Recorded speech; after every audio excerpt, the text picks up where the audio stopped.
first thing that you can look at is the idea good enough? Is it disrupting something? Second thing is, for me, it's more about who the entrepreneur is. Who are you putting the money in? Kasi pag binigay mo na yung pera sa kanila, it's their prerogative already what they will do with it. So kung linustay nila yun, tinasa nila yung sweldo nila, or they use it for other things that really won't help the company, yun, madaming variables that could lead to its failure. So yung goal nito is you try to look as much, you try to review as much companies as you can. The one that makes the most sense, that's what I get into. I don't get into everything. I try to look at as much companies as possible, and then the one that makes most sense, I invest in it. In this video, we have Genevieve, an architect. She will ask so many questions, guys. Ang hirap ng mga tanong niya. I will try to answer it to the best of my abilities. If you have a lot of things that you want to learn about the stock market, this video is for you. Check this out.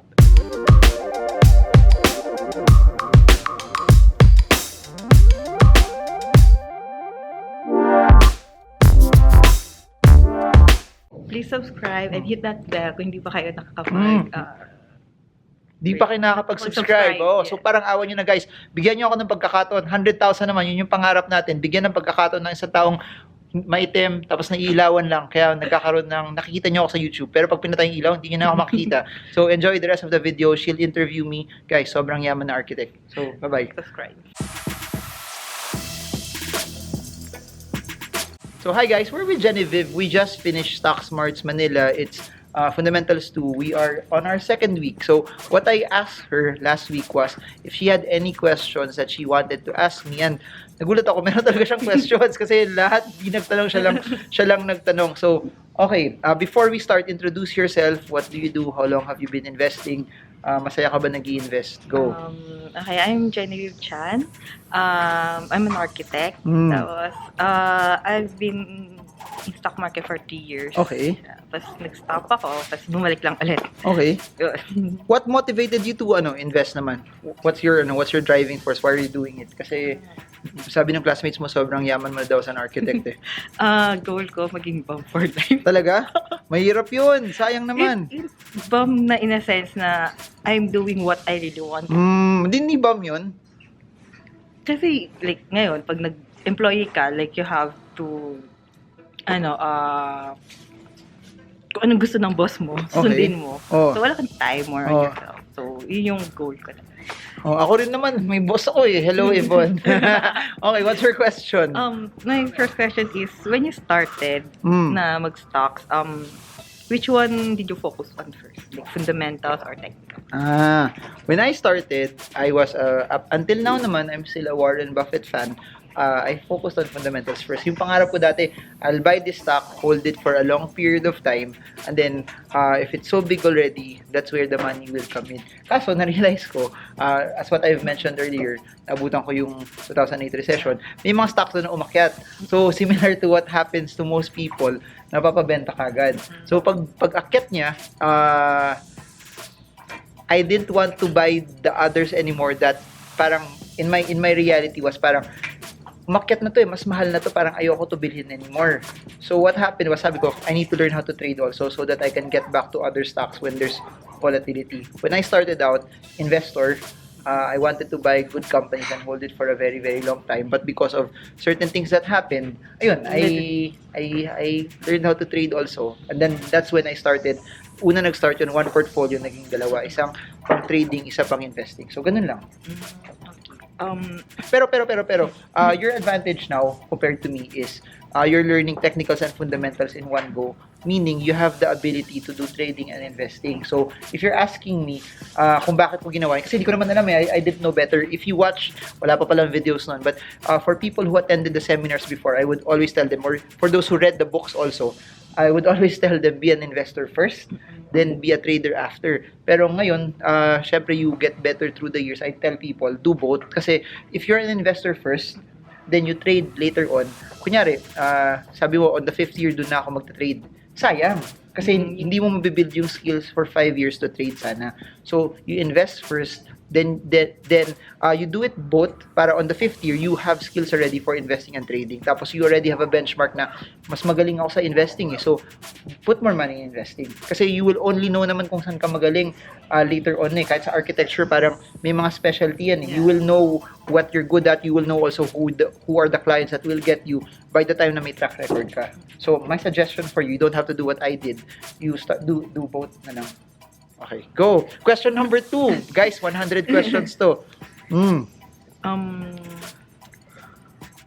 Kung, di ba you said na nag-invest ka rin sa startup ngayon? So, nung ganon, ano yung parameters mo? Okay. Like Warren Buffet or? Hindi. The difference between startups is, number one, the stock market, in my opinion, is less risky than startups. Kasi sa stock market, majority of them already, for example, lahat na nag-IPO ngayon, may track record sila ng profitability. You invest in startups, wala yun. So, minsan, some of them are not really making money. Some of them, idea pa lang. Some of them, they have a good concept. Some of them, PowerPoint pa lang. Some of them, nagsa-start na, but they're struggling. So, first thing that you can look at is the idea good enough? Is it disrupting something? Second thing is, for me, it's more about who the entrepreneur is eh. Are you putting the money in? Kasi pag binigay mo na yung pera sa kanila, it's their prerogative already what they will do with it eh. So kung linustay nila yun, tinasa nila yung sweldo nila, or they use it for other things that really won't help the company, yun, madaming variables that could lead to its failure. So yung goal nito is you try to look as much, you try to review as much companies as you can. The one that makes the most sense, that's what I get into. I don't get into everything. I try to look at as much companies as possible, and then the one that makes most sense, I invest in it. May mga times ba na will it go bad? Pwede, kasi pwede nga takbuhin nila yung pera, wala ka ng habol doon. It will be very, very hard. Ano na lang yun? It will just be a learning experience na lang. So, the key there for me, pinaka-importante, what the concept is it something that I know will be profitable? Then, who is running the company? Yung nagpapatakbo ba? Do they have the ability to bring it higher? Okay. Next is, since before, any habits and skills that you changed or acquired before and during investing that helped you to become who you are today? Wow, lalim. Parang ano, Miss Universe question na. Thank you for that wonderful question. Habits. What I've noticed, siguro dahil tumatanda na rin, is you learn that money is not created overnight. Na dati mas nagmamadali ako kumita eh. Ngayon I've realized it that the best ways for you to earn more is to be patient about it. Dati gusto ko kailangan kumita to kagad on this, kailangan it will actually earn more. Pero what I've learned also that there are certain things in business or investing, for example, yung sa startup na lang, for the first 3 years, 4 years, the company is not making money, but on year 6, it grows by 1,000%. So, sulit yung paghintay mo. So, I've learned to be more patient. I've learned to be more disciplined. I've also learned that I will only expose an amount of money na yun lang yung pwede kong i-expose doon. So, that's why I've mentioned this in the previous videos. Kaya ako nagbi-Bitcoin, kaya ako nag-invest in other investments that people think is risky, because that's an amount na kahit mag-zero siya, okay ako. I will never go into debt for an investment. Never. Ever I will go into debt for an investment, because my limit is always zero, not negative. I will never expose other portions of other investments just because I want to put in more to another investment. So yun, I've learned to be disciplined. I've learned also that nung start naman, I've learned to be frugal. In a way that later on also I've learned to enjoy also. If you will, wala pa. Kaya, you know why I do videos? Kasi it's nice to document this. Kasi because before, I would tell people na sulit magtipid, sulit maging frugal. But through the years also, I've also realized that hindi mo madadala yung pera sa langit eh. So kahit anong pera mo, pag di mo naman ma-enjoy, the ultimate goal of all of this is not money. The ultimate goal is that you're happy also. That's why, ito hindi alam ng tao eh, doing YouTube,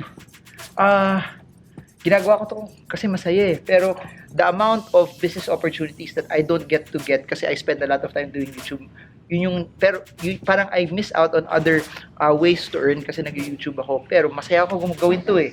So there are things that I miss out on kasi nag-YouTube ako, pero I do it because the most important thing that I follow is ginagawa ko yung mga bagay na masaya ako, ginagawa ko yung mga bagay na na-challenge ako also. So, tip din for a lot of people and also for you is dapat hindi pera yung pinaka-driving force sa buhay natin. Kasi kung pera yung pinaka-driving force sa buhay natin, ano siya it becomes empty It becomes something na pag nakuha mo na to, it won't be something that will add joy to you. So, the best thing that you can do is you do something that adds value to people and you do something that you know will create a lasting legacy also to the Philippines, to the earth as well. And kaya ko rin siya ginagawa. So, yun, I don't know if that will be for a lot of people. Some kasi nagpapasaya sa kanila, gusto lang nila maglaro ng mobile game sa bahay, gusto lang nila mag-beach araw-araw, gusto lang nila kumain ng ano gusto nilang kainin. So, what makes people happy is different. Some people, they need to buy a yacht. Ako, I don't need to buy a yacht. I don't need to get this, and this. I'm already content where I am. Siguro yung naging advantage lang ng investing sa akin, it allowed me to do other things that aren't in a business sense, aren't a good business decision. But because my investments have allowed me to have that buffer, pwede ko siyang gawin. Yun. Okay. Best skill, habit, mindset that you would recommend to people who wanted to become like you? Wow! Kasi idol ka namin. Hindi, totoo ba yan? Wow, hindi, ano lang. I said it already, patience. Madaming nagmamadali, they want to get their first 10 million very, very quick. They want to get their first 20 million. They want to buy the 100% stock. Whereas when nagmamadali sila, that's where most of the mistakes are made as well. So, ganun lang. Yung technique ko is be patient. Kasi, ano rin Chinkitan, Chinkitan, he did the videos also. So, nagkikwento kami. Sabi ko, ang galing mo naman, Chinkitan, almost 500,000. Sabi niya sa akin, hindi, Marvin, abot ka rin doon. Huwag ka lang magmadali. Kasi, aabot naman, if you have a goal, this is your goal, and you just keep a steady course, na masaya ka naman habang ginagawa yun, hindi ka nape-pressure habang ginagawa mo yun, dadating ka naman din sa goal mo Pag dumating sa time na pinipilit mo yung sarili mo, you're forcing yourself, you're spreading yourself too thin, tas hindi ka na nag-enjoy, that's when it becomes, that's where stress comes in, that's where you get burned out as well.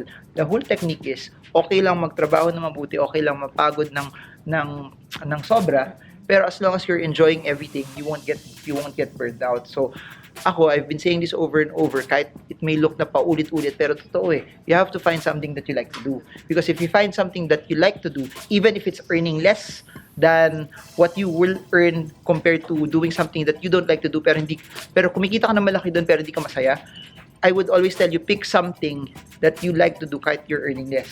Pero also, I'll balance it out also, kasi baka madami mag-resign bukas you have to be responsible also that if you cannot meet your needs, do not resign. You create a platform where gusto mo magluto, may trabaho ka, mag-ipon ka mabuti sa trabaho mo para dumating sa point that your investments will be able to support doing the things that you want also. So there has to be a balance also that you have to be responsible, but in the same way, while you're trying to be responsible, sayang kailan mo gagawin gusto mo pag 60 ka na, kung kailan mo kakainin yung steak na gusto mo kainin, kung kailan mataas na yung cholesterol mo tapos hindi mo pwede kainin. You have to enjoy also now, but in the same way, you don't have to be broke doing it, and you also have to be responsible doing it as well. Yun. May magtatanong ito for sure. Single, married?